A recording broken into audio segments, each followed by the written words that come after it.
Reporting for InfoWars Nightly News, I'm David Ortiz.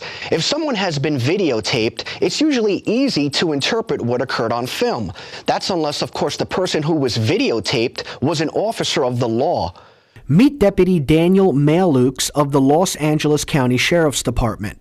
In January 2012, the officer and his partner responded to a call that claimed a woman had attempted to punch a bus passenger in Bellflower, California. The woman who witnesses claimed was clearly mentally disabled was grabbed by the officers and as a result began shouting. Rather than asking the woman to sit down or forcefully making her sit down, Deputy Malukes decided to elbow her in the face, an action that witness Jeremy Green, a former military veteran, thought was completely abusive.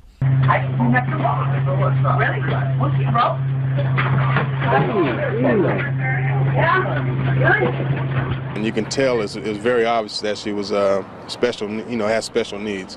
In the Army, they gave us extensive training for rules of engagement. There's proper protocols and different steps you take.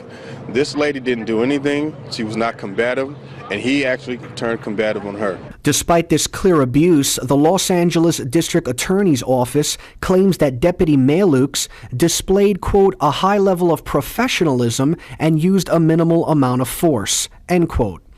And if that wasn't offensive enough, it turns out Officer Daniel Malukes, who is still on the force, has been involved in 2 other lawsuits in recent years. One in which he and another officer were ordered to pay an estimated $500,000 for racially profiling an individual by the name of Adam Alarid, and a still pending case where Officer Malukes and other officers allegedly shot and killed an unarmed 23-year-old by the name of Dexter Luckett.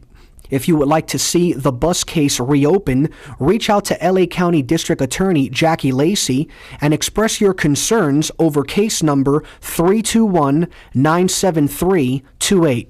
Now let's take a look at another bad cop. Meet Officer Jesse Zilge of the St. Paul, Minnesota Police Department. In August of 2012, he came into contact with Eric Hightower, an individual who had allegedly been making violent threats to his girlfriend. While Mr. Hightower was laying down on the ground, Officer Zilge took it upon himself to really subdue him by, well, kicking him in the face. Hightower, who was clearly hurt and angered by the brazen attack, was then maced and shoved into a car by several police officers. Recently, Olmsted County Attorney Mark Ostrem shockingly ruled that there was insufficient proof the officer used unreasonable force. If you would like to see this case appealed, reach out to the Minnesota State Attorney General's office. It's important to note that there are some officers that condemn their actions. Individuals such as retired New York City police detectives Graham Weatherspoon and Carlton Berkeley, 2 individuals whose organization, Police Reform Organizing Project, is trying to make the public aware that police abuse is rampant and needs to stop. Under the guise of protecting people, people's rights are being violated. That's why stop and frisk has gotten so big. Under the guise of stopping crime. They're not stopping crime, they're committing crimes. If the police officer now is talking to you, I don't see why you can't cut your phone on, right? Film and audio tape the whole encounter. Also, if there's other people standing around, they should do the same thing. And if you do that, it will hold up in court. And here's one more hero cop by the name of Deputy Sheriff Stan Lennick of the Albany County Sheriff's Department. In November of 2012, 2 InfoWars activists named Jason Burmis and Ashley Jessica were visiting the Albany International Airport to hand out anti-TSA flyers.